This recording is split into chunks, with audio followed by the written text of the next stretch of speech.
આકાશવાણી ભુજ સાંપ્રત કાર્યક્રમમાં આજે સાંભળીએ યુપીએસસીની ઇન્ડિયન ફોરેસ્ટ સર્વિસની પરીક્ષામાં સમગ્ર ભારતમાં 82મો ક્રમ પ્રાપ્ત કરનાર અંજારના યુવતી દીપાલી બિંદુભાઈ હળિયાની રિદ્ધિ મહેતાએ લીધેલી મુલાકાત.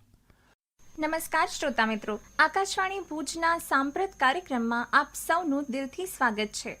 અડગ મનના મુસાફિરને હિમાલય પણ નડતું નથી. આ પંક્તિને સાર્થક કરનાર ખૂબ જ પ્રતિભાશાળી વ્યક્તિત્વ એવા અંજારના દીપાલીબેન બિંદુભાઈ હળિયા આજે આપણી સાથે હાજર છે. તેઓએ ભારતની સૌથી અઘરી પરીક્ષાઓમાંની યુપીએસસીની ઇન્ડિયન ફોરેસ્ટ સર્વિસની એક્ઝામમાં આખા ભારતમાં 82મો ક્રમ મેળવી સમગ્ર અંજાર અને કચ્છની ધરતીને વિશેષ ગૌરવ અપાવ્યું છે. દીપાલીબેનનું ધૈર્ય, પ્રતિબદ્ધતા અને દ્રઢ મનોબળ એ તમામ યુવાનો માટે પ્રેરણા સ્ત્રોત છે કે જેઓ પોતાના સપનાને સાકાર કરવા માટે સંઘર્ષ કરી રહ્યા છે. આજે આપણે સૌ દીપાલીબેન પાસેથી જાણીશું કે તેઓએ IFOS ઓફિસર બનવાની સફરમાં પડકારોનો કઈ રીતે સામનો કરી અપ્રતિમ સફળતા હાંસલ કરી. દીપાલીબેન, આપનું આકાશવાણીના ભુજ કેન્દ્રમાં હાર્દિક સ્વાગત છે અને આપની આ અદ્વિતીય સિદ્ધિ બદલ આપને many congratulations. Thank you so much. Ma'am, સૌપ્રથમ આપનો થોડો પરિચય આપો. આપના એજ્યુકેશનલ બેકગ્રાઉન્ડ વિશે થોડી માહિતી આપો. નમસ્કાર સૌને. મારું નામ દીપાલી હળિયા છે અને હું અંજારને બિલોંગ કરું છું. હું 10th સુધી અંજારની કેજી માણેક સ્કૂલમાંથી જ મેં એજ્યુકેશન લીધું છે એન્ડ ધેન મેં સાયન્સ પરસ્યુ કર્યું. એના માટે મને આદિપુર જવું પડ્યું હતું કેમ કે અંજારમાં હજી સુધી સાયન્સની ઇંગ્લિશ મીડિયમ સ્કૂલ નહોતી ત્યારે. ધેન હું ગ્રેજ્યુએશન માટે અહેમદાબાદ ગઈ. મેં BSc મેથેમેટિક્સ કર્યું MG સાયન્સ કોલેજમાંથી. એના પછી મેં સ્પીપા કરીને એક સંસ્થા છે ગુજરાત સરકારની, એમાં એડમિશન લઈ લીધું સ્પર્ધાત્મક પરીક્ષાની તૈયારી કરવા માટે. 2021માં મેં એડમિશન લઈ લીધું. એના પછી મેં ત્યાં જ સખત તૈયારી કરી અને 3 વાર મેં સિવિલ સર્વિસીસ ફેલ પણ કરી છે અને પછી મેં લાસ્ટમાં ઇન્ડિયન ફોરેસ્ટ સર્વિસીસ ફર્સ્ટ અટેમ્પ્ટમાં ક્લિયર કરી છે. Very nice. આપે ઇન્ડિયન ફોરેસ્ટ સર્વિસમાં જવાનું કેમ પસંદ કર્યું? નોર્મલી IFOSમાં સિવિલ સર્વિસની કમ્પેરિઝનમાં કટ ઓફ 15થી 20 નંબર જેટલો વધુ હોય છે. એ રીતે થોડું હાર્ડ પણ કહી શકાય. કટ ઓફનું માનીએ તો મને પ્રિલિમ્સમાં ક્યારેય વાંધો આવ્યો નહોતો. મેં 2 વાર યુપીએસસીની પ્રિલિમ્સ બહુ સારા માર્ક્સથી 30-40 માર્ક્સ કટ ઓફથી આગળ જ ક્લિયર કરી હતી, એટલે મને પ્રિલિમ્સના કટ ઓફમાં કાંઈ વાંધો આવે એમ નહોતો. અને મારું જે મેથેમેટિક્સ બેકગ્રાઉન્ડ છે એ મને IFOSની એક્ઝામ માટે એલિજિબલ પણ કરતું હતું અને પ્લસ એના લીધે મને એક એજ પણ મળી ગઈ કે જેના માટે મને અલગથી તૈયારી ના કરવી પડી મારા મેથેમેટિક્સ સબ્જેક્ટના લીધે. મને ખાલી ફોરેસ્ટ્રી સબ્જેક્ટ છે એ મેં તૈયારી કરી એન્ડ મેં એક્ઝામ આપી. મેઇન્સ મારે ઇન્ટરવ્યૂ આવી ગયું. મેઇન્સ માટે હું ભોપાલ ગઈ હતી અને ઇન્ટરવ્યૂ માટે દિલ્હી ગઈ એન્ડ ફાઇનલી મારું સિલેક્શન થઈ ગયું. ઇન્ડિયન ફોરેસ્ટ સર્વિસની એક્ઝામ કોઈ પણ ફિલ્ડના સ્ટુડન્ટ્સ આપી શકે છે ઓર જેનું સાયન્સ બેકગ્રાઉન્ડ હોય તે સ્ટુડન્ટ્સ જ આપી શકે છે? ફોરેસ્ટ સર્વિસીસ ટેકનિકલ સર્વિસ છે એટલે હજી સુધી આપણે એવો રૂલ છે કે ખાલી એન્જિનિયરિંગ બેકગ્રાઉન્ડવાળા યા તો કોઈ ફોરેસ્ટ્રીને રિલેટેડ ટેકનિકલ સબ્જેક્ટ જેમ કે બોટની છે, ઝૂલોજી છે, એ લોકો જ અપિયર કરી શકે છે. નોર્મલ કોઈ પણ ગ્રેજ્યુએટ નથી ચાલતા આમાં. ઓકે. આ એક્ઝામ આપે ફર્સ્ટ અટેમ્પ્ટમાં જ પાસ કરી હતી ઓર આના પહેલા પણ કોઈ અટેમ્પ્ટ આપ્યા હતા? જો કે આપણે વાત કરી બટ સ્ટીલ થોડું એના વિશે. યુપીએસસી 2 એક્ઝામ્સ કન્ડક્ટ કરે છે. એક છે સિવિલ સર્વિસીસ એક્ઝામ અને એક છે ફોરેસ્ટ સર્વિસીસ એક્ઝામ. બંનેની પ્રિલિમ્સ જોડે હોય છે પણ એ બંનેની મેઇન્સ અને ઇન્ટરવ્યૂ અલગ લેવાતા હોય છે. તો મેં 3 વાર સિવિલ સર્વિસીસના અટેમ્પ્ટ આપ્યા છે અને એમાં હું મેઇન્સના સ્ટેજ સુધી પહોંચી છું. મને ઇન્ટરવ્યૂ કોલ નહોતો આવ્યો. જ્યારે મારું પ્રિલિમ્સનું કટ ઓફ બહુ સારી રીતે નીકળતું હતું ત્યારે મને ખબર પડી કે હું ફોરેસ્ટ સર્વિસીસ માટે બી સારી રીતે એલિજિબલ છું. પહેલે મને એટલી બધી અવેરનેસ નથી ફોરેસ્ટ સર્વિસીસની, તો મેં પહેલી વાર માટે ફોરેસ્ટ સર્વિસીસનું ફોર્મ ભર્યું, એના માટે અપ્લાય કર્યું. લકીલી મારી પ્રિલિમ્સ પણ નીકળી ગઈ અને મેઇન્સ પણ નીકળી ગઈ. એટલે ટેકનિકલી જોવા જાય તો ફોરેસ્ટ સર્વિસીસમાં આ મારો પહેલો જ અટેમ્પ્ટ હતો. મેમ, આપનું day to day study routine શું હતું? તૈયારી દરમિયાન આપે કન્સિસ્ટન્સી અને ડિસિપ્લિન કઈ રીતે જાળવી રાખ્યા? હું ચાઇલ્ડહુડથી જ ટોપર રહી છું. હંમેશા હું ફર્સ્ટ જ આવતી ક્લાસમાં અને ડિસિપ્લિન, હું ઇન્ટરવ્યૂમાં બી કહેતી હતી કે ડિસિપ્લિન મારી સ્ટ્રેન્થ છે અને ડિસિપ્લિન લોકો સાથે જ મને રહેવું ગમે છે. ઇવન મારા આજુબાજુના લોકો નોન ડિસિપ્લિન હોય તો મને નથી ગમતું. હું એ લોકોને બી ડિસિપ્લિન કરવાની ટ્રાય કરું છું. એટલે હું મારો જે ડેની પ્લાનિંગ છે એ આગલા દિવસથી જ કરી દઉં કે રાતે જ હું મારી ડાયરીમાં નોટ કરી દઉં કે મારે કાલે આટલા ટાર્ગેટ્સ કમ્પ્લીટ કરવાના છે. કે જેમ કે મેથ્સ છે તો એમાં મારે આટલા ચેપ્ટર્સ કમ્પ્લીટ કરવાના છે કાલે. પછી હું ન્યૂઝપેપરનું સવારનો અલગથી સ્લોટ રાખું. હું ડે જનરલી ન્યૂઝપેપરથી સ્ટાર્ટ કરતી. બ્રેકફાસ્ટ કરી અને બ્રેકફાસ્ટ સાથે સાથે જ હું ન્યૂઝપેપર કવર કરી લઉં, ઇમ્પોર્ટન્ટ ન્યૂઝ જોઈ લઉં, કંઈ નોટ ડાઉન કરવાનું હોય તો એ કરી લઉં, અને પછી મારો જે કોર સબ્જેક્ટ્સ મારે સ્ટાર્ટ કરવાના હોય, જેમ કે કોઈ પણ GS જનરલ સ્ટડીઝના સબ્જેક્ટ્સ છે કે મારા ઓપ્શનલના સબ્જેક્ટ છે, મેથેમેટિક્સ, ફોરેસ્ટ્રી, એ હું વાંચી લેતી. અને એમાં હું અલગ અલગ સ્લોટ્સ બનાવતી કે સવારનો ટાઈમ હોય એ જનરલી બહુ વધારે પ્રોડક્ટિવ હોય છે બધા માટે. મારા માટે તો હતો પર્સનલી. તો હું સવારે થોડાક ડિફિકલ્ટ સબ્જેક્ટ્સ હોય એ રાખતી, અને પછી બપોરે થોડોક લીન પીરિયડ હોય જમ્યા પછી, કે તમને બહુ આળસ ચડતી હોય, મજા ના આવતી હોય વાંચવાની, તો ત્યારે હું એવા સબ્જેક્ટ્સ રાખતી કે જે ખાલી તમને વાંચવાના હોય, બહુ વધારે તમારે એમાં મગજ ના ચલાવવાનું હોય. એન્ડ ધેન સાંજે થોડો હું બ્રેક લઈ અને વળી પાછી કોર સબ્જેક્ટ્સ પર શિફ્ટ થઈ જતી. અને હું એક વાત એન્શ્યોર કરતી કે હું આખા દિવસમાં જેટલું બી વાંચું છું એ હું રાતે રિવાઇઝ કરીને જ ડે એન્ડ કરું. કેમ કે ખાલી આખો દિવસ વાંચ્યા કરવાનો મતલબ નથી, ખાલી ટાર્ગેટ્સ કમ્પ્લીટ કરવાનો મતલબ નથી, તમને એને રિવાઇઝ કરવું જ પડશે. અને જ્યારે તમને રિવાઇઝ કરો ત્યારે એમ લાગે કે આ તો આજે જ તો હજી વાંચ્યું છે, પણ એ જ્યારે તમે રિવાઇઝ કરતા રહ્યો કન્સિસ્ટન્ટલી ત્યારે તમને ખબર પડે કે આ તમને બીજી વાર વાંચવાની જરૂર જ નહીં પડે. એક્ઝામની પ્રિપેરેશન માટે આપે કયા કયા રિસોર્સિસનો યુઝ કર્યો હતો? પ્રિપરેશન માટે એક્ઝામની અલગ અલગ સ્ટેજ માટે મેં અલગ અલગ રિસોર્સિસનો યુઝ કર્યો હતો. જેમ કે મારું કોઈ એક્સપિરિયન્સ નહોતો. હું જ્યારે સ્પીપામાં એન્ટર થઈ, જે લોકો એન્ટ્રન્સ એક્ઝામ લે છે એ ગવર્મેન્ટ ટ્રેનિંગ ઇન્સ્ટિટ્યૂટ છે, પણ એ લોકો કોચિંગ પણ કરાવે છે. એના માટે એ લોકો એક એન્ટ્રન્સ એક્ઝામ લે છે. તો એની પ્રિપરેશન કરવા માટે મેં બેઝિક NCERTs રીડ કરી હતી. અને જ્યારે હું સ્પીપામાં એન્ટર થઈ ત્યારે મેં જોયું કે મારા સાથે જે લોકો છે એ લોકો ઓલરેડી GPSC કે UPSCની તૈયારી કરી રહ્યા છે, જ્યારે મેં કાંઈ જ, મારો એક પણ અટેમ્પ્ટ નહોતો થયો ત્યારે. અને ત્યારે હું સાવ ફ્રેશર જ હતી. અને એ લોકો બધા બુક્સ વાંચતા હતા, જે રેફરન્સ બુક હોય એ બધા વાંચતા હતા. ત્યારે હું સ્ટાર્ટ કરતી હતી NCERTs ને, એનાથી મેં સ્ટાર્ટ કર્યું. બેઝિક ન્યૂઝપેપર તમને દરરોજ વાંચવું પડશે, ન્યૂઝપેપરમાંથી તમને ઘણી બધી ખબર પડશે, એટલે ન્યૂઝપેપર જ તમારો એક સોર્સ છે. એન્ડ ધેન NCERTs થી ચાલુ કરવાનું, અને પછી એની જે બુક્સ આવે, જેમ કે રાજીવ આહિર સરની છે તો એ સ્પેક્ટ્રમ છે, તો એ મોડર્ન હિસ્ટ્રી માટે છે. તમને બધી જગ્યાએ અલગ અલગ સબ્જેક્ટ્સ માટે, જેમ કે લક્ષ્મીકાંત છે, મેં પોલિટી માટે વાંચી હતી. તો એમ હરેક સબ્જેક્ટ માટે અલગ અલગ બુક્સ મેં રીડ કરી પ્રિલિમ્સ માટે. પછી મેઇન્સ માટે તમારે ઓનલાઈન યુટ્યુબમાં ઘણા બધા વિડીયો લેક્ચર્સ અવેલેબલ છે, તો એ જોઈ લેવાના સિલેબસ પ્રમાણે, અને તમારી નોટ્સ પ્રિપેર કરી લેવાની PYQs જોઈને કે કેવા ક્વેશ્ચન્સ પૂછાય છે મેઇન્સમાં, અને એ પ્રમાણે તમારે તમારી નોટ્સ રેડી કરી લેવાની.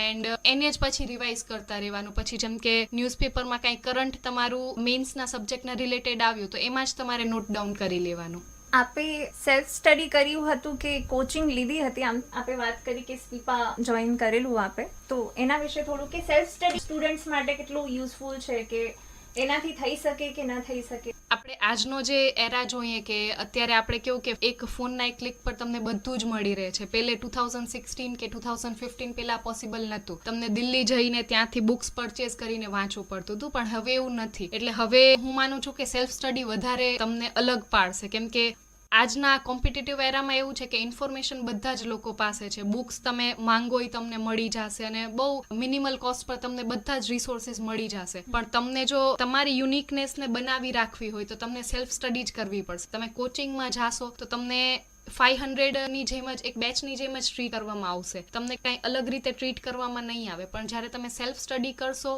તો તમને ખબર પડશે કે મારી આ વીકનેસ છે અને મારે આના પર ધ્યાન દેવાનું છે, આ મારી સ્ટ્રેન્થ છે. તો હું માનું છું કે હવે સેલ્ફ સ્ટડી વધારે ઇમ્પોર્ટન્ટ છે. અને મેં ખુદ ખાલી સ્પીપાની કોમ્પિટિટિવ એન્ટ્રન્સ એક્ઝામ ક્લિયર કરી એના પછી ત્યાં બી ક્લાસીસ હોય છે, તો મેં બેઝિક ક્લાસીસ ત્યાં અટેન્ડ કર્યા હતા. જેમ કે એપ્ટિટ્યૂડ જે CSET સેક્શન છે, જે ક્વોલિફાઈંગ છે, એમાં મેથ્સ ને રીઝનિંગ ને એ બધા સબ્જેક્ટ્સ આવે, તો એના મેં ક્લાસીસ ત્યાં સ્પીપામાં અટેન્ડ કર્યા હતા. બાકી બધા બી બેઝિક ક્લાસીસ અટેન્ડ કર્યા. એના પછી મેં મારી રીતે તૈયારી કરી, સેલ્ફ સ્ટડી. મેં મારી જાતે નોટ્સ બનાવી અને જાતે જ બધું કર્યું. અને જે મારો મેથેમેટિક્સ ઓપ્શનલ છે એ બી મોર ઓફ મેં સેલ્ફ સ્ટડીથી જ કર્યો છે. તો કોચિંગ નેસેસરી છે કે નથી, શું આના માટે કહી શકાય? કોચિંગ જે લોકો ડિસિપ્લિન નથી હોતા એ લોકો માટે નેસેસરી છે, કેમ કે કોચિંગવાળા તમને એક શેડ્યુલ બનાવીને આપશે કે તમને આટલા ટાઈમમાં એ સિલેબસ કમ્પ્લીટ કરાવી દેશે અને તમારી ટેસ્ટ એ લોકો કન્ડક્ટ કરી દેશે. તો એ રીતે તમને ડિસિપ્લિન કરી શકે, અને તમને બેઝિક ક્લાસીસ લઈને શીખાડી બી શકે. કોઈ નવો સબ્જેક્ટ છે, મારા માટે ફોરેસ્ટ્રી નવો સબ્જેક્ટ હતો, તો એ તમને શીખાડી બી શકે, પણ એ શીખી અને એને ઇમ્પ્લિમેન્ટ કરવું એ તમારે ખુદમાં જ છે. એ કોચિંગવાળા તમને નહીં કરાવી શકે. એ તમને શીખાડી દેશે કે ચલો મેન્સના PYQs છે અને આટલું કન્ટેન્ટ છે, પણ એ કન્ટેન્ટ તમારા પેપરમાં ઉતરે, તમે એ લખી આવો, એ કોચિંગવાળા નહીં કરી આપે. અને સ્પીપા માટે ઓફલાઈન તમારે અવેલેબલ રહેવું પડે કે કઈ રીતે?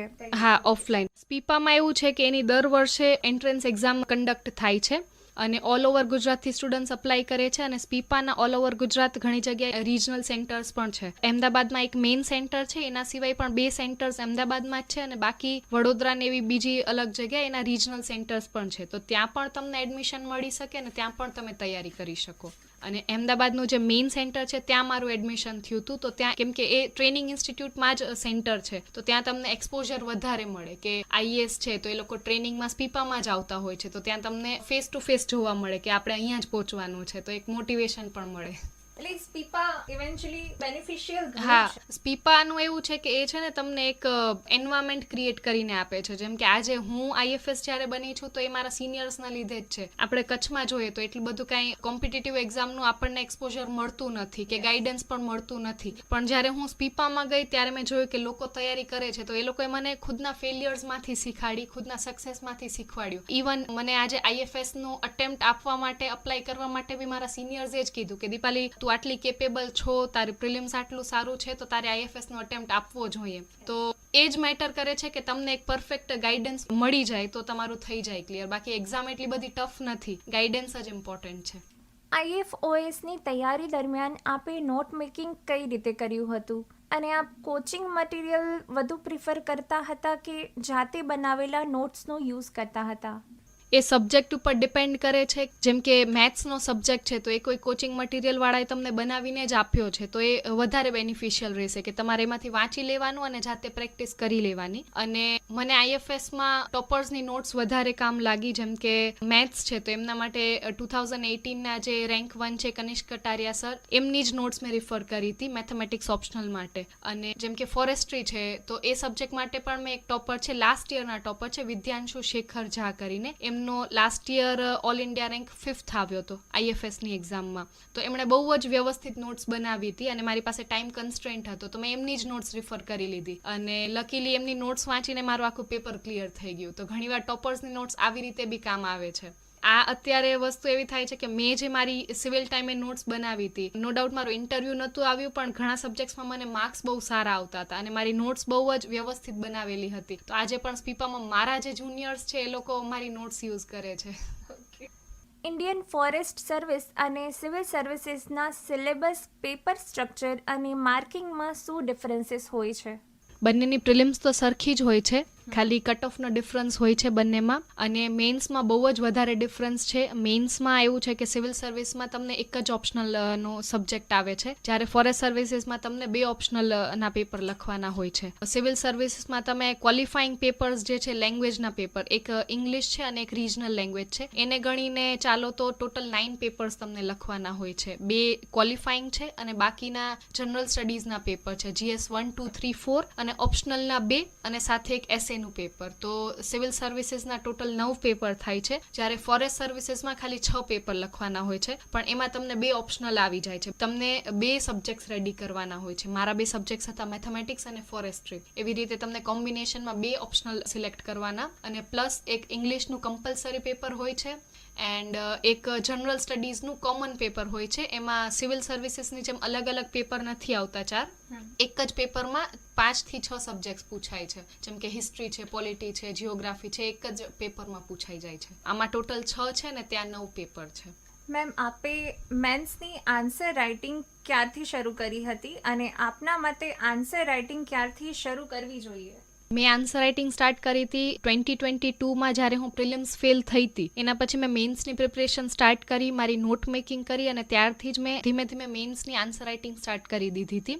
અને એવો કોઈ પરફેક્ટ ટાઈમ નથી હોતો કે આ ટાઈમ પછી જ તમારે મેઇન્સની આન્સર રાઇટિંગ સ્ટાર્ટ કરવી જોઈએ. બધાના અલગ અલગ વ્યૂઝ હોય છે આના પર. કોઈ ટોપર લાસ્ટમાં બી લખીને પાસ થઈ જાય છે, કોઈ બહુ પહેલેથી બી લખે છે. પણ મારું એવું માનવું છે કે તમે આન્સર રાઇટિંગની પ્રેક્ટિસ કરો, એ તમારા પેપરમાં ઉતરવું જોઈએ. જે લાસ્ટ તમારી D-Day એક્ઝામ છે ત્યાં તમને આ હેલ્પફુલ થાય ત્યારથી તમે આન્સર રાઇટિંગ સ્ટાર્ટ કરી દો. એવું નહીં કે તમારે બધા ટોપર્સ 1 વર્ષ પહેલાથી લખે છે તો હું પણ 1 વર્ષ પહેલા ચાલુ કરી દઉં. તમે જ્યારથી પણ 1 મહિના પહેલાથી ચાલુ કરો કે 1 વર્ષ પહેલાથી ચાલુ કરો, તમારું એમાં ઇમ્પ્રુવમેન્ટ આવવું જોઈએ. તમારી મિસ્ટેક્સ જે છે એમાં ઓછી થતી જવી જોઈએ. પ્લસ આન્સર રાઇટિંગ સ્કિલ્સ જે છે એ એનહેન્સ થતી જવી જોઈએ. અને અલ્ટિમેટલી તમે જે મેઇન એક્ઝામ છે મેઇન્સની, ત્યાં તમે બેસ્ટ પરફોર્મ કરી શકો એવી રીતે તમે તમારી ટાઈમલાઈન સેટ કરો. ઘણાની આન્સર રાઇટિંગ સારી હોય છે, નેચરલી સારી હોય છે. જેમ કે મારે ઇંગ્લિશના પેપરમાં મારે પ્રેક્ટિસ જ નથી કરવી પડી. ઘણા લોકોને બહુ વધારે પ્રેક્ટિસ કરવી પડે તો એ લોકો 6 મહિના પહેલાથી આન્સર રાઇટિંગ કરતા હોય અને મેં કરી જ નથી. તો એ ઇન્ડિવિજ્યુઅલ પર ડિપેન્ડ કરે કે તમારી રાઇટિંગની સ્કિલ કેવી છે અને તમારી પાસે નોલેજ કેટલી છે.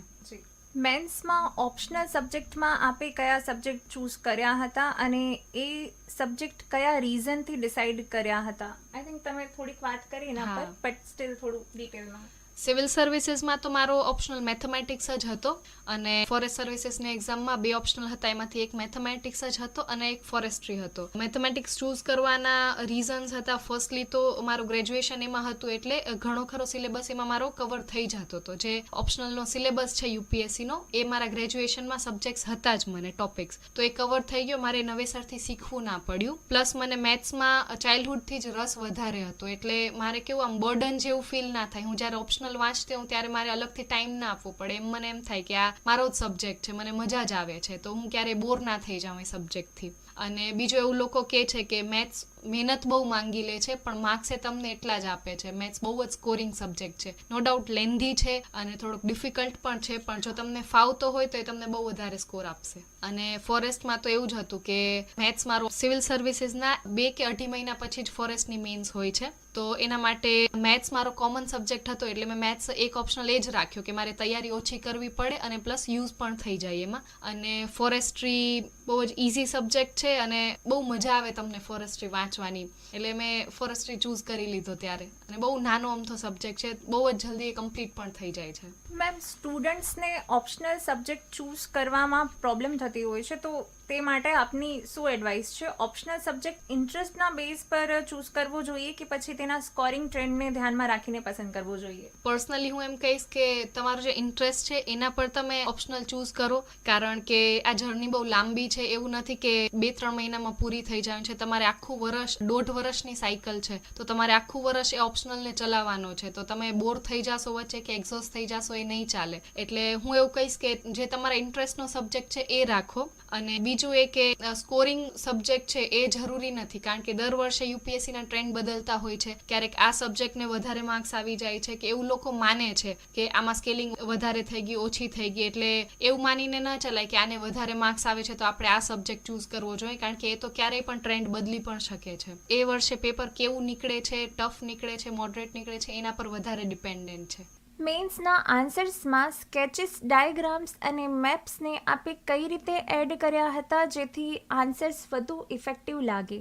જે ક્વેશ્ચનમાં વધારે તમને ઇન્ફોર્મેશન આપવાની છે પણ પેજીસ તો તમારી પાસે લિમિટેડ જ હોય છે એક્ઝામમાં ત્યાં, તો ત્યારે ડાયાગ્રામ્સ તમને બહુ વધારે હેલ્પફુલ રહે છે. સૌથી વધારે પહેલા સાયકલવાળા એક્ઝામ્પલ જ્યાં તમને કોન્સેપ્ટ દેખાડવો છે કે આના પછી આ વસ્તુ થાય છે કે ગ્રેજ્યુઅલી વસ્તુ ઇન્ક્રીઝ થાય છે, ડિક્રીઝ થાય છે, તો ત્યાં તમે એક સર્ક્યુલર ડાયાગ્રામ ડ્રો કરી દો તો જે પેપર ચેકર છે એને સમજાઈ જશે કે આનો કોન્સેપ્ટ ટોટલી ક્લિયર છે. એના માટે તમને લખવું ના પડે કે આ વસ્તુ થઈ એના પછી આ થાય છે. પછી જેમ કે જિયોગ્રાફી છે તો એમાં તમે મેપ્સ યુઝ કરો કે કોઈ કરંટ ઇવેન્ટ છે, ફોર એક્ઝામ્પલ કોઈ ક્વેશ્ચન આવે છે કે સ્યુસાઇડના કેસીસ વધારે વધી રહ્યા છે કોલેજીસમાં, તો તમે રિસેન્ટ જે બી કોલેજના ઇવેન્ટ થયા હોય કે જે પણ સ્ટેટમાં થયા હોય ઇન્ડિયાનો મેપ ડ્રો કરી દો અને ત્યાં તમે મેન્શન કરી દો. તો આ એક યુનિક વે થઈ ગઈ કે તમને રિસેન્ટ ઇવેન્ટ્સ ખબર છે કે ક્યાં ક્યાં સુસાઇડ્સ થયા છે અને તમે ઇન્ફોર્મેશન પણ આપી દીધી અને બહુ યુનિક વેથી આપી દીધી, રાધર ધન કે તમે લખો કે આ વધારે થાય છે અને તમે ડ્રો કરી દો તો એ તમને વધારે માર્ક્સ ફેચ કરશે. અને બાકી જે પેલા રે ડાયાગ્રામ જેવા છે કે તમે એક જ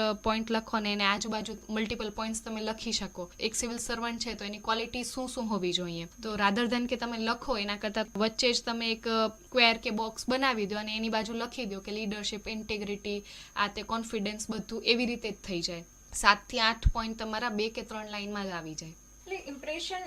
ઇમ્પ્રેશન અલગ થઈ જાય, તમારી ક્રિએટિવિટી પણ એમાં દેખાઈ જાય અને તમારી નોલેજ પણ એમાં દેખાઈ જાય.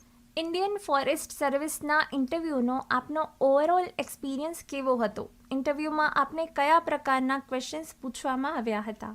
મારું યુપીએસસીનું તો આ સૌથી પહેલું ઇન્ટરવ્યૂ હતું, એટલે મારા માટે તો બહુ એક્સાઇટિંગ હતું. અને ઇન્ટરવ્યૂ મારું 15 થી 20 મિનિટ ચાલ્યું હતું અને બહુ જ શાંત અને કામ મારું ઇન્ટરવ્યૂ રહ્યું હતું. મને બીબી સ્વૈન સરનું બોર્ડ આવ્યું હતું અને 4 પેનલ મેમ્બર્સ હતા. તો 4 પેનલ મેમ્બર્સે અલગ અલગ ટોપિક પર ક્વેશ્ચન્સ પૂછ્યા હતા. જેમ કે ચેરમેન સર છે, એમણે ઇનિશિએટ કર્યું ઇન્ટરવ્યૂ અને એમણે મારા બેકગ્રાઉન્ડ અંજાર પર ક્વેશ્ચન પૂછ્યો કે ત્યાં આટલા બધા અર્થક્વેક્સ કેમ આવે છે એ રીતે. એન્ડ ધેન જે બીજા મેમ્બર હતા એમણે થોડાક પર્સનાલિટી બેઝડ ક્વેશ્ચન્સ પણ પૂછ્યા કે તમે પરસ્યુએડ કઈ રીતે કરશો. તમે માની લો ફોરેસ્ટ સર્વિસમાં જોઈન થઈ જાઓ તો તમે જે ફોરેસ્ટની આજુબાજુ રહેતા હોય એ લોકોને તમારે પરસ્યુએડ કરવાના છે કે પોચિંગ ના કરો, તમે જે વાઇલ્ડ એનિમલ્સ છે એ લોકોને હન્ટ ના કરો, કેવી રીતે, તો તમે કઈ રીતે કરશો. તો આવા થોડાક સિચ્યુએશન બેઝડ ક્વેશ્ચન્સ પણ હતા. પછી એક ક્વેશ્ચન હતો કે why do you want to join IFS, એ પણ ક્વેશ્ચન હતો. એન્ડ ધેન જે થર્ડ પેનલ મેમ્બર હતા એમણે મને ફોરેસ્ટ જે ટેકનિકલ સબ્જેક્ટ છે તો એ ટેકનિકલ ક્વેશ્ચન્સ મને પૂછ્યા કચ્છ અને ફોરેસ્ટને મિક્સ કરીને, કે ફોરેસ્ટમાં વેટલેન્ડનો કોન્સેપ્ટ આવે તો કે લિટલ રન ઓફ કચ્છ એ વેટલેન્ડમાં આવે છે કે નહીં, પછી અહીંયા કચ્છમાં કયા કયા બર્ડ્સ આવે છે એ રિલેટેડ ફોરેસ્ટ ટેકનિકલ સબ્જેક્ટના રિલેટેડ ક્વેશ્ચન્સ હતા. અને જે લાસ્ટ મેમ્બર હતા એમણે મારા જે પર્સનાલિટી છે કે મેં વોલ પેઇન્ટિંગ વિશે મેન્શન કર્યું હતું કે મેં એક વોલ પેઇન્ટિંગ પ્રોજેક્ટમાં વોલન્ટિયર કર્યું હતું. તો એમણે પૂછ્યું કે મેં શું પેઇન્ટ કર્યું હતું અને મારો મેસેજ શું હતો પેઇન્ટિંગનો, તો એ પણ ક્વેશ્ચન હતો. અને કરંટ રિલેટેડ ક્વેશ્ચન્સ પણ હતા કારણ કે ત્યારે વોર ચાલતી હતી અને ઇન્ડસ વોટર ટ્રીટી બહુ ન્યૂઝમાં હતી. તો એમણે મને પૂછ્યું કે તમે ન્યૂઝપેપર વાંચીને આવ્યા છો કે નહીં, એન્ડ શું વાંચ્યું તમે. એન્ડ પછી એના ઉપરથી આગળ કોન્વર્ઝેશન ચાલી. ઇન્ડસ વોટર ટ્રીટી પર પૂછ્યું અને ઇન્ડિયા પાકિસ્તાન રિલેશન્સ પર પણ પૂછ્યું. ઇન્ટરવ્યૂમાં પર્સનાલિટી ટેસ્ટમાં કેન્ડિડેટે ડ્રેસિંગ માટે કયા મેઇન પોઈન્ટ્સ ધ્યાનમાં રાખવા જોઈએ? સિમ્પલ સોબર લુક તમારે હોવો જોઈએ અને તમારી જેવી પર્સનાલિટી છે, એક ઓફિસર લાઇક પર્સનાલિટી તમારી દેખાય એવી રીતે તમારે અપિયર થવાનું છે. કે વ્યવસ્થિત તમારા ક્લોથ્સ આયન હોવા જોઈએ અને એમાં ક્રીઝીસ ન હોવી જોઈએ. અને ક્લોથ્સ કરતાં પણ વધારે તમારી જે ઉઠવા બેસવાની સ્ટાઇલ છે કે એ બધું વધારે મેટર કરે છે. હા, બોડી લેંગ્વેજ અને સોફ્ટ સ્કિલ્સ છે એ વધારે મેટર કરે છે. ખાસ એમાં એ વસ્તુ પણ મેટર કરે કે સાડી છે કે ડ્રેસ છે કે ના, એટલું તો બધું વધારે, કારણ કે ઓફિસર માટે તો સાડી પણ ફોર્મલ છે અને ડ્રેસ પણ ફોર્મલમાં જ આવે છે, એટલે એ વધારે મેટર નથી કરતું. પણ જનરલી જે ફિમેલ કેન્ડિડેટ્સ છે એ લોકો સાડી ઓપ્ટ કરતા હોય છે કારણ કે સાડી થોડીક વધારે ફોર્મલ લાગે છે ડ્રેસના કમ્પેરિઝનમાં. યસ. અને બોયઝમાં એ જ્યારે રેડી થાય છે તો એના માટે કે ટાઈની સાઇઝ છે કે ટાઈનો કલર છે કે સૂટનો કલર છે એવું કંઈ બી એ લોકો જોતા હોય છે. એની બેઝિક રિક્વાયરમેન્ટ એટલી જ છે કે બહુ આંખને ખૂચે એવા કલર્સ નહીં પહેરવાના, સિમ્પલ સોબર કલર્સ જ પહેરવાના. અને બીજું એ લોકો એટલું બધું ડિટેલમાં નહીં જોવે કે તમે નોટ કેવો બાંધ્યો છે કે કેટલી લેન્થ છે તમારી ટાઈની. એ લોકો 15 થી 20 મિનિટ તમને ઓબ્ઝર્વ કરશે, એટલી ડિટેલમાં એ લોકો જઈ પણ નહીં શકે. અને તમે એકલા કેન્ડિડેટ નથી ત્યાં, બીજા 100-150 જણ આવવાના છે ત્યાં. તો આપણે બહુ નાની નાની ડિટેલ્સમાં નથી જવાનું કે ટાઈ આવી હોવી જોઈએ, નોટ આવી હોવી જોઈએ. બસ સિમ્પલ, તમે જો ટાઈ પહેરો છો તો બી સારું, નથી પહેરતા તો પણ સારું. તમે પહેરો છો તો વ્યવસ્થિત એની નોટ ટાઈ કરવાની અને એની લેન્થ જે બેઝિક હોય એ જ રાખવાની. બહુ વધારે નહીં કે આવું હોવું જોઈએ, બટન અહીંયા હોવું જોઈએ, મેટર નથી કરતું એ લોકોને. તમે સિમ્પલ ફોર્મલ્સ પહેરીને ગયા છો એ મોર ધેન ઇનફ છે. આપે મોક ટેસ્ટ અને PYQS સોલ્વ કરવાનું ક્યારે શરૂ કર્યું હતું? મેઇન્સ માટે તો મેં વાત કરી એમ, મેં જ્યારે મારી નોટ મેકિંગ સ્ટાર્ટ કરી ત્યારે જ મેં PYQsના આન્સર લખવાના સ્ટાર્ટ કરી દીધા હતા. અને પ્રિલિમ્સ માટે બી મોર ઓફ એવી જ રીતે હતું કે જ્યારે હું પ્રિલિમ્સની તૈયારી કરતી ત્યારે જ હું સાથે સાથે PYQs કરી લેતી હતી. તેની પ્રિપરેશન જ મોર ઓફ PYQsથી જ થાય છે કારણ કે બાકી તો તમને ઇન્ટરવ્યૂના માઇન્ડસેટની ખબર નથી પડતી. અને મોક ઇન્ટરવ્યૂઝ મેં દિલ્હીમાં આપ્યા હતા. ત્યાં અલગ અલગ કોચિંગ ઇન્સ્ટિટ્યૂટ્સ છે ત્યાં મેં મોક ઇન્ટરવ્યૂઝ આપ્યા હતા. એ લોકો જે કન્ડક્ટ કરે છે ફોરેસ્ટ સર્વિસીસ માટે, ત્યાં મેં આપ્યા હતા મોક ઇન્ટરવ્યૂઝ દિલ્હીમાં. મેમ, કરંટ અફેર્સ માટે આપે કયા ન્યૂઝપેપર્સ અને મેગેઝિન્સનો યુઝ કર્યો હતો? કરંટ અફેર્સ માટે મેં ઇન્ડિયન એક્સપ્રેસનું ડિજિટલ સબસ્ક્રિપ્શન લઈ લીધું હતું. સ્પીપામાં બધા જ ન્યૂઝપેપર્સ અવેલેબલ હોય છે, ગુજરાતીમાં પણ આવે છે અને ઇંગ્લિશમાં Indian express, the Hindu, mint કરીને બધા જ ન્યૂઝપેપર ત્યાં અવેલેબલ હોય છે. પણ મને એવી આદત હતી કે મારે સવારે બ્રેકફાસ્ટ ટાઈમે ન્યૂઝપેપર હાથમાં જોઈએ અને એ ઘણીવાર પોસિબલ નથી થતું, એટલે મેં મારું ડિજિટલ સબસ્ક્રિપ્શન લઈ લીધું અને હું મારી રીતે જ એમાં ટેબ્લેટમાં જ વાંચી લેતી ન્યૂઝપેપર અને એમાંથી મને જે સારું લાગે એ હું ડિજિટલ નોટ્સ જ બનાવી લેતી હતી. એટલે એ જ જ મારું કરંટ અફેર્સ થઈ જાય. અને એમાં હું 2 અલગ અલગ સેક્શન પાડતી કે કોઈ ન્યૂઝ એવી હોય કે જે પ્રિલિમ્સ માટે રિલેવન્ટ હોય, કોઈ ડેટા આવી ગયો કે ઇવેન્ટ આવી ગયો, અને કોઈક આર્ટિકલ એવો આવી ગયો એ મેઇન્સ માટે ઇમ્પોર્ટન્ટ હોય. તો હું ત્યારે જ એને બાયફર્કેટ કરી દેતી હતી કે મને પછી આગળ જતા બધું મિક્સઅપ ના થઈ જાય એવી રીતે. યુપીએસસીમાં પ્રિપેરેશન દરમિયાન આપની પ્રિલિમ્સ, મેઇન્સ અને ઇન્ટરવ્યૂની સ્ટ્રેટેજી શું હતી, અને ત્રણેયની તૈયારી માટે આપે ઇન્ટિગ્રેટેડ એપ્રોચ અપનાવ્યો હતો કે સ્ટેજ વાઇઝ પ્રિપેરેશન કરી હતી? હવે જે પ્રમાણે પેપર પેટર્ન્સ નીકળે છે, ક્વેશ્ચન્સ આવે છે, એ પ્રમાણે કોઈ પણ સ્ટેજની અલગથી તૈયારી નથી થતી. ત્રણેય સ્ટેજની એક સાથે જ તૈયારી થાય છે. જેમ કે ઇન્ટરવ્યૂ છે, તો એ જ્યારે તૈયારી કરતા હો ત્યારે જ તમારી ધીમે ધીમે પર્સનાલિટી ડેવલપ થાય છે. એમાં તમારી ઇન્ટરવ્યૂની પ્રિપરેશન થઈ જ જાતી હોય છે સાથે સાથે. અને જ્યારે તમે ન્યૂઝપેપર વાંચો છો ત્યારે પ્રિલિમ્સ માટે પણ એટલું જ રિલેવન્ટ છે અને મેઇન્સ માટે પણ એટલું જ રિલેવન્ટ છે. ખાલી તમારે એક્ઝામનો સ્ટેજ કયો ચાલે છે એ પ્રમાણે તમારે ફોકસ એટલું વધારે કરવાનું છે. જેમ કે પ્રિલિમ્સ નજીક હોય તમારે તો ડેટા અને ફેક્ટ્સ પર થોડું વધારે ધ્યાન દેવાનું, અને જે કોન્સેપ્ચ્યુઅલ જે મેઇન્સમાં તમે લખી શકો છો એવા કોન્સેપ્ટ પર ઓછું, મતલબ તમે થોડું એને નેગ્લેક્ટ કરી શકો છો તો ચાલશે.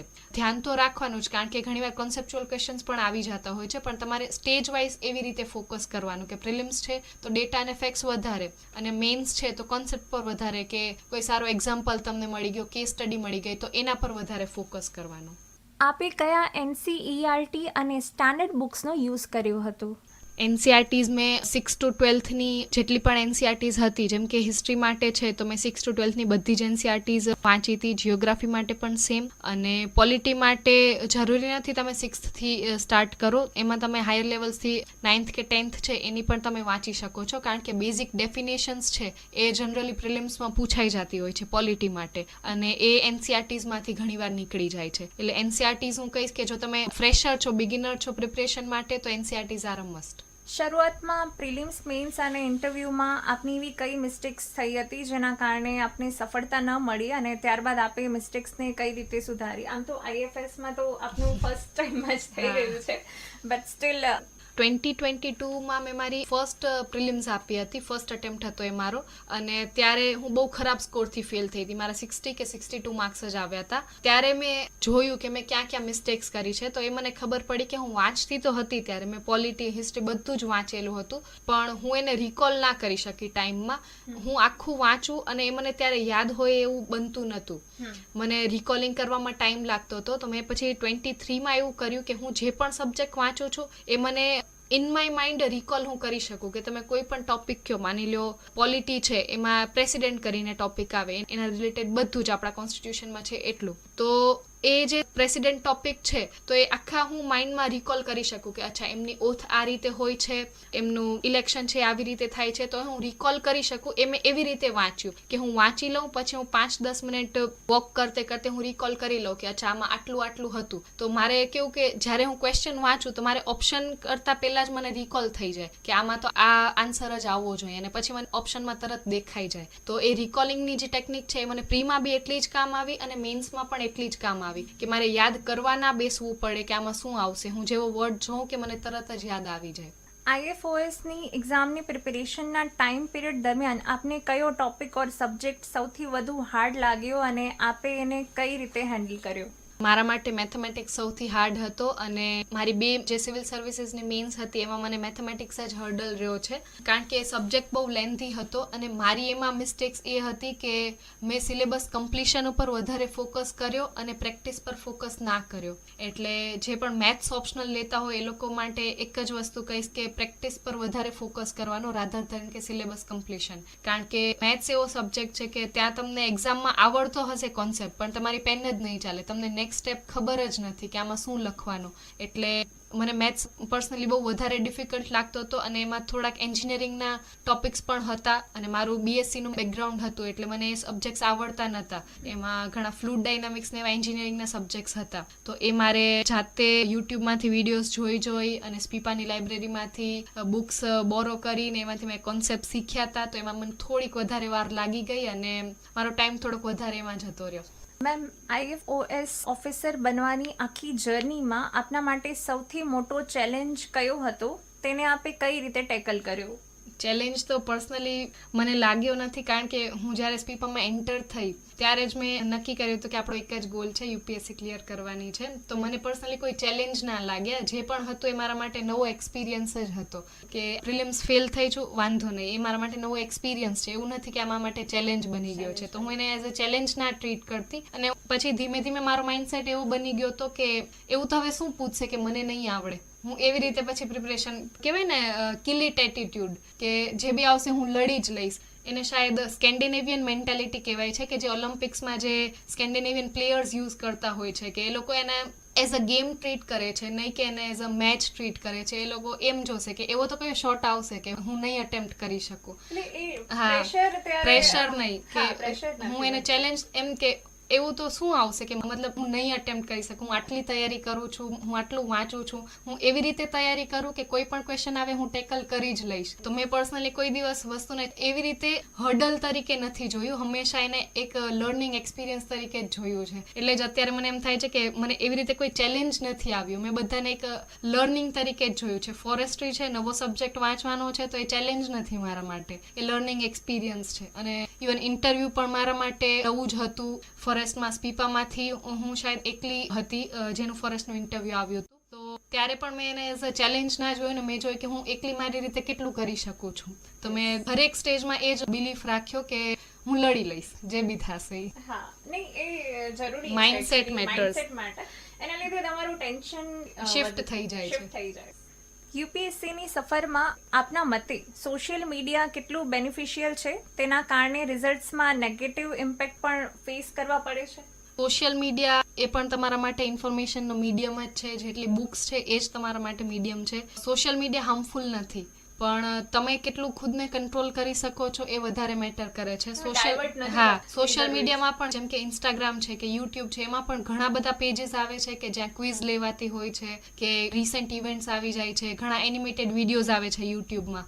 જિયોગ્રાફીના કોન્સેપ્ટ્સ છે તો એ તમને બુકમાં વાંચ્યા કરતાં યુટ્યુબમાં વધારે સારી રીતે સમજાઈ જાય છે. તો તમે પોઝિટિવલી યુઝ કરો તો સોશિયલ મીડિયા તમને બહુ વધારે બેનિફિશિયલ રહેશે. તમે બીજા ટીચર્સ જેમ કે કોચિંગના ઘણા વિડીયોઝ યુટ્યુબમાં ફ્રી અવેલેબલ હોય છે.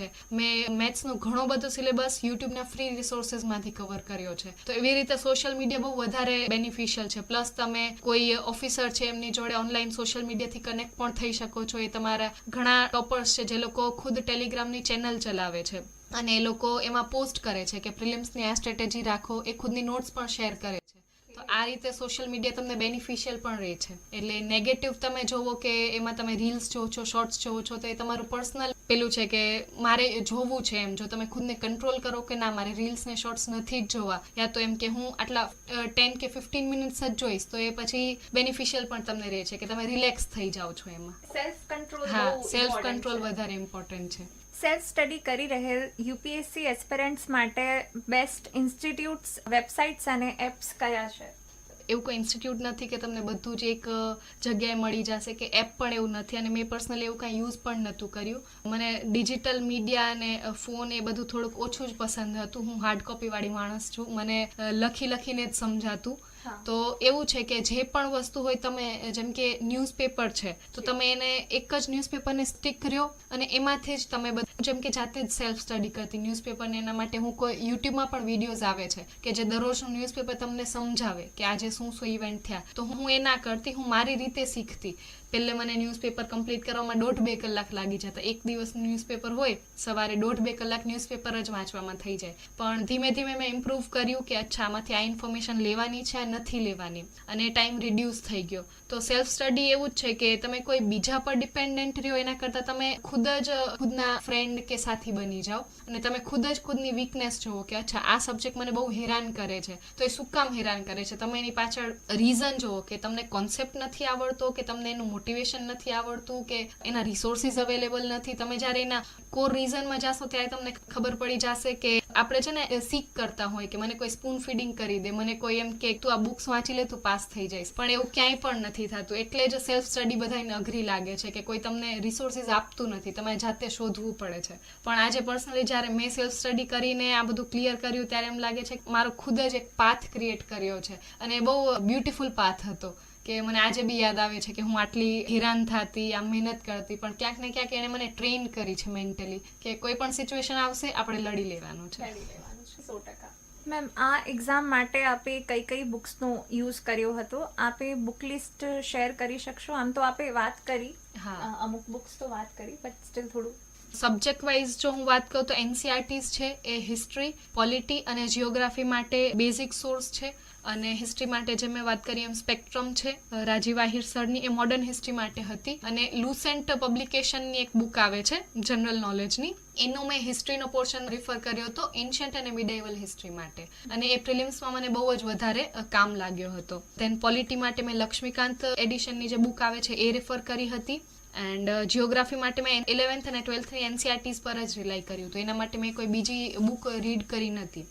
એન્ડ બાકી એમાં મોસ્ટલી કરંટ રિલેટેડ ઇવેન્ટ્સ આવે છે તો એ મેં ઓનલાઈન જે ન્યૂઝપેપરમાંથી કે એવા આર્ટિકલ્સ આવતા હોય એ જ રિફર કર્યા હતા. ઇન્ટરનેશનલ રિલેશન્સ છે તો એના માટે ઇન્ટરનેશનલ રિલેશન્સની અલગ અલગ વેબસાઇટ્સ હોય છે, જેમ કે ORF કરીને એક ફાઉન્ડેશન છે, ઓબ્ઝર્વર્સ રિસર્ચ ફાઉન્ડેશન, તો એમના આર્ટિકલ્સ બહુ સારા આવે છે ઇન્ટરનેશનલ રિલેશન્સને લઈને, તો એ હું રિફર કરતી. તો એવી રીતે તમને અલગ અલગ આર્ટિકલ્સ અને સબ્જેક્ટ વાઇઝ મળી જાય કે IR છે તો એના માટે હું ORF રિફર કરી લેતી, તો એના માટે મારે કોઈ બુક વાંચવી ના પડી.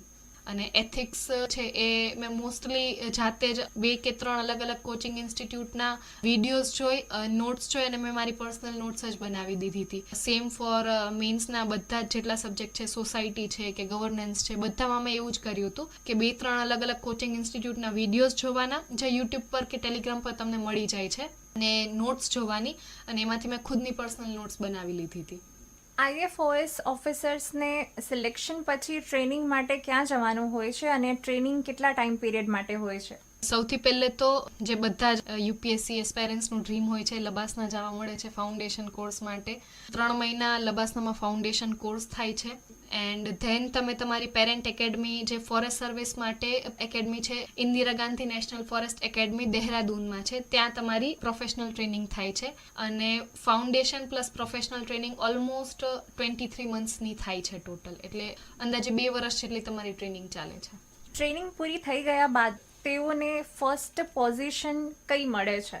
એ ડિપેન્ડ કરે છે કે તમે કયા રિજિયનમાં તમને મળે છે. ઘણી જગ્યાએ DCF મળી જાય છે અને ઘણી જગ્યાએ તમને DFO મળે છે, પણ એ તમારા સ્ટેટ પર ડિપેન્ડ કરે છે. મધ્યપ્રદેશ છે કે બહુ મોટો સ્ટેટ છે તો એ રીતે તમને પોઝિશન મળે છે. મોસ્ટલી સ્ટુડન્ટ્સ UPSC CSC એક્ઝામને પ્રાયોરિટી આપે છે, તો આપે ઇન્ડિયન ફોરેસ્ટ સર્વિસ કેમ ચૂઝ કરી? મતલબ સ્પેસિફિક એમાં કંઈ ડિફરન્સ છે? મને તો મારી બેચમાં પર્સનલી એમ કહે છે કે હું તો બ્રાન્ડ એમ્બેસેડર છું ફોરેસ્ટ સર્વિસીસની, કારણ કે મારી આ વખતે પણ સિવિલ સર્વિસીસની પ્રી ક્લિયર થઈ ગઈ છે, પ્રિલિમ્સ ક્લિયર થઈ ગઈ છે, અને હું મેન્સ લખી શકતી હતી IAS માટે કે IPS માટે, પણ મેં ઓપ્ટ આઉટ કરી દીધું છે. હું મેન્સ અપિયર નથી કરવાની, હું ફોરેસ્ટ સર્વિસીસમાં જ મારું કરિયર આગળ વધારવાની છું. અને મારું પર્સનલ રીઝન એમાં એ છે કે થોડો નેચરથી તમને કનેક્ટ મળે છે, પ્લસ ફિલ્ડ જોબ મળે છે તમને. આખો દિવસ એવું નથી કે ડેસ્ક પર બેસીને જ તમને કામ કરવાનું છે, તમને ફિલ્ડ પર જઈને કામ કરવાનું છે. અને એક ટેકનિકલ સબ્જેક્ટ છે આ, કે તમને ટેકનિકલ નોલેજ હશે તો તમે આગળ કામ કરી શકશો. એટલે તમે જ્યારે પણ ટેકનિકલ નોલેજ આવે છે ત્યારે તમે થોડાક ઇરરિપ્લેસેબલ બની જાઓ છો, થોડાક બધાથી અલગ બની જાઓ છો. જ્યારે જનરલિસ્ટ સબ્જેક્ટ હોય છે ત્યારે તમે અને તમારી બાજુવાળા બંને સેમ લેવલ પર હોય છે. જ્યારે ટેકનિકલ નોલેજ મને વધારે છે તો હું થોડીક અપર લેવલ પર હોઈશ, એ મારું માનવું છે. અને લાસ્ટ રીઝન તો એ જ છે કે મને થોડો નેચર અને વાઇલ્ડ લાઈફનો થોડો આમ શોખ તો છે કે મને નેચર સાથે કનેક્ટેડ રહેવું ગમે છે. અને જ્યારે આમ સ્કોપ જોઈએ કે નેશનલ પાર્કની આજુબાજુ જ કે ફોરેસ્ટની આજુબાજુ જ રહેવાનું થાય અને વાઇલ્ડ લાઈફ સાથે તમે કનેક્ટ કરી શકો, તો શું કામ IFS ઓપ્ટ ના કરવું જોઈએ. ત્યાં આખી જર્નીમાં ફેમિલી અને ફ્રેન્ડ્સનો આપને કેટલો સપોર્ટ મળ્યો?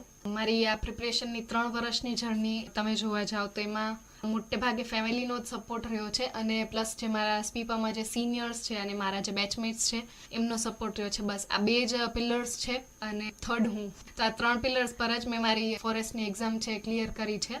ફેમિલીનો સપોર્ટ એ રીતે કે હંમેશા મને મોટિવેટ કર્યું છે કે 3 વર્ષમાં મેં બહુ બધી એક્ઝામ્સ ફેલ કરી છે, વાર તો CS 3 વાર તો સિવિલની એક્ઝામ ફેલ કરી છે અને GPSCની પણ મેં ઘણી બધી એક્ઝામ્સ ફેલ કરી છે. તો ક્યારેય પણ મને એક ક્વેશ્ચન નથી કર્યો કે 3 વર્ષ થઈ ગયા છે તો શું કરસ, કે તું તૈયારી કરસ તો રિઝલ્ટ કેમ નથી આવતા, એવું કંઈ મને ક્વેશ્ચન નથી કર્યો. તો એ એક બહુ મોટો સપોર્ટ છે જ્યારે ફેમિલી તમને પ્રેશરાઇઝ નથી કરતી કે તું શું કરસ એવી રીતે. એન્ડ ફ્રેન્ડ્સનો સપોર્ટ છે તો એ લોકોએ હંમેશા મારી મિસ્ટેક્સ ગણાવી છે કે દીપાલી અહીંયા તારી મિસ્ટેક્સ છે, અહીંયા તું સુધારો કરી લે, અને બહુ બ્લન્ટ રીતે મિસ્ટેક્સ ગણાવી છે કે આ તને સુધારવું જ પડશે, એવું નહીં કે તને સારું લગાડવા માટે હું આવું કહી દઉં કે એવું કાંઈ જ નહીં. જ્યાં હું ખોટી હતી ત્યાં મને ખોટી કીધી છે, અને હું બહુ ખરાબ એસે લખતી તો મને રિવ્યૂ આપ્યા છે કે તું દીપાલી બહુ ખરાબ એસે લખસ, અને ક્યાંક ને ક્યાંક એ રિવ્યૂઝના લીધે જ મારી એસે રાઇટિંગ સ્કિલ્સ આગળ વધી છે. તો એક તો કોઈ પણ એસ્પાયરન્ટ માટે ફેમિલીનો આટલો સપોર્ટ હોવો જોઈએ કે તમે વિશ્વાસ રાખો કે એ કરે છે અને એ કરી લેશે, અને ફ્રેન્ડ્સ માટે પણ એવું જ કે તમે ઓનેસ્ટ રિવ્યૂ આપો અને એકબીજા સાથે ડિસ્કશન કરીને, જેમ કે અમે લંચ ટાઈમે બધા ફ્રેન્ડ્સ મળીએ તો ત્યારે અમે કરંટ અફેર્સ ડિસ્કસ કરી લઈએ કે આજે ન્યૂઝમાં આવું આવ્યું હતું, પછી ઓપિનિયન બિલ્ડઅપ કરીએ કે આમાં મારો આ ઓપિનિયન છે એવી રીતે. તો ફ્રેન્ડ્સ પણ તમે એવું પ્રોડક્ટિવ ડિસ્કશન થાય એવા તમે બનાવો તો કાંઈ જ ખોટું નથી. એમનો બંનેનો સપોર્ટ હા, બંનેનો સપોર્ટ એટલો ઇમ્પોર્ટન્ટ છે. ભારતમાં વુમન ફોરેસ્ટ ઓફિસર્સ માટે કોઈ સ્પેસિફિક ચેલેન્જીસ છે? આપણે હવેનો ટ્રેન્ડ જોતા જઈએ તો કદાચ આ વર્ષે જ જે ફોરેસ્ટ સર્વિસીસનું એસોસિએશન છે એ આખું ફિમેલ ઓફિસર્સે હેડ કર્યું છે.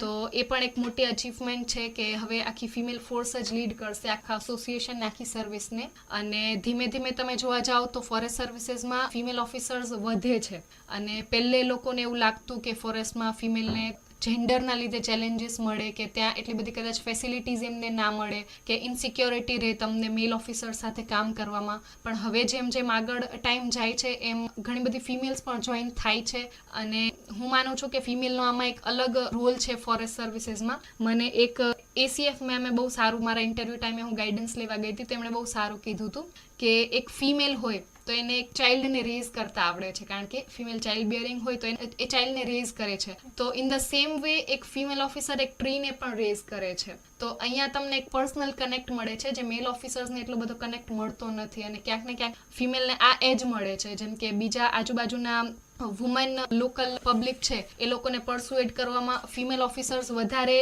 એફિશિયન્ટ હોઈ શકે છે as compare to male counterparts. એક IFOS અધિકારીની મુખ્ય ફરજ અને કર્તવ્ય શું હોય છે?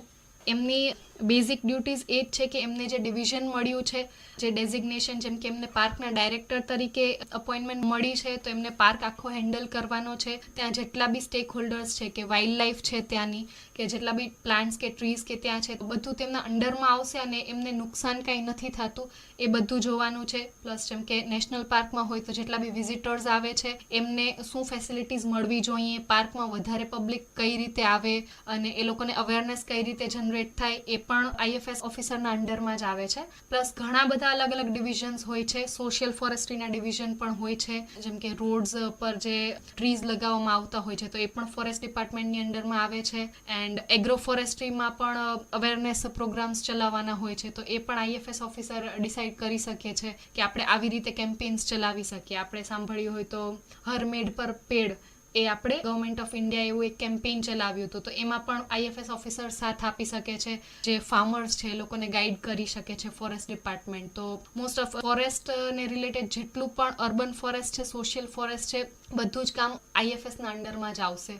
જે આ એક્ઝામની તૈયારી કરી રહ્યા છે તે એસ્પિરન્ટ્સને આપ શું સંદેશ આપશો? ફર્સ્ટલી તો હું એમ કહીશ કે ખુદ પર ભરોસો રાખવાનો, સેલ્ફ મોટિવેટેડ રહેવાનું કે મારાથી થઈ જશે, અને એનાથી જ તમારી કન્સિસ્ટન્સી બિલ્ડઅપ થશે કે તમે દરરોજ આટલા અવર્સ છે અને ડિસિપ્લિન્ડ રીતે તમે આપી શકશો. એન્ડ બીજું કે તમારે જે ઇનર મોટિવેશન છે તમારે જ ફાઇન્ડ કરવાનું છે. જેમ કે ઘણા મોમેન્ટ્સ આવશે તમે ફેલ થશો એક્ઝામમાં, તમને પ્રેશર આવશે, તો હું પર્સનલી ન્યૂઝપેપરમાંથી ને કે કોઈ પણ બુક્સમાંથી કે સોશિયલ મીડિયામાંથી મને ઘણીવાર કોઈ સારી પોયમની લાઇન મળી જાય તો હું એ રિફર બહુ કરી લેતી. અને મને એક બહુ જ બ્યુટીફુલ આપણા સરોજિની નાયડુ મેમ છે એમની એક પોયમ મળી હતી, ટ્રાન્ઝિયન્સ કરીને એક પોયમ છે, અને એમાં બે લાઇન બહુ જ બ્યુટીફુલ હતી કે today that seems so strange, so long, so bitter, will soon be some forgotten yesterday. તો જ્યારે બી હું ફેલ થતી ત્યારે તમને છે ને દિવસ બહુ જ લાંબો લાગે અને એમ થાય કે હવે મને આગળ કાંઈ દેખાતું જ નથી અને શું થઈ જશે. તો ત્યારે હું આ લાઇન્સને